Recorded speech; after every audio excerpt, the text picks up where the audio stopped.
Başkırdistan'a Türkmenler adlı ovalar var. Türkmenova bir owasynyň ady Gün Türkmen sözü bilen baglanşyk bolsa da, häzirki wagtda bu ýerde başkyrtlar ýaşaýar. Bugün bizning Türkmen oğluna 335 yaş tular. Tarih maglumatlara görä owa 18-nji asyryň ikinji ýarymynda döredilipdir we onuň ady şol döwrüň başkyrt ýolbaşçysy Türkmen Ýan Seýidowyň hormatyna dakylypdyr. Gyzykly ýeri köne resmi namalarda owanyň ady köplenç Turkmenova görnüşinde ýazylypdyr. Bu bolsa rus dilindäki ýazyw üýtgetmeler bilen bagly bolupdyr. Soňra ady häzirki Turkmenova görnüşinde geçirilipdir.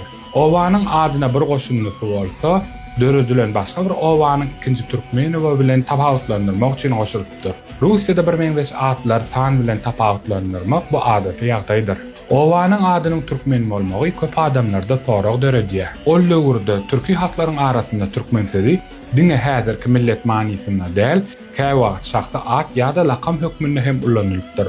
Şeýlelikde bolsa başkyrtlar bilen türkmenleriň ikisi hem türki halklar bolan üçin taryhy we dil taýdan uzakdan baglanşyklary bar. Ural täpiniň taryhyny Oğuz türkmenleriniň taýpalarynyň taryhy izleri bar. Käbir başkyrt urugynyň ady ýa-da rowayatlary Türkmen Oğuz dünýäsi bilen baglanşdyrylýar. Türkmenowa ýaly atlar köne türki täsirinden galan iz bolup biler.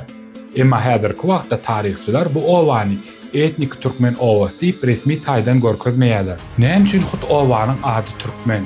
Näme üçin şol sebäpde Türkmen bir iki owalar bar? Ýa-da bu bir adamyň şahsy adymy? Ýa-da gadymdan galan Oğuz türkmenleriniň alamatymy? Bular barada öz pikirlerinizi kommentariýada belläň.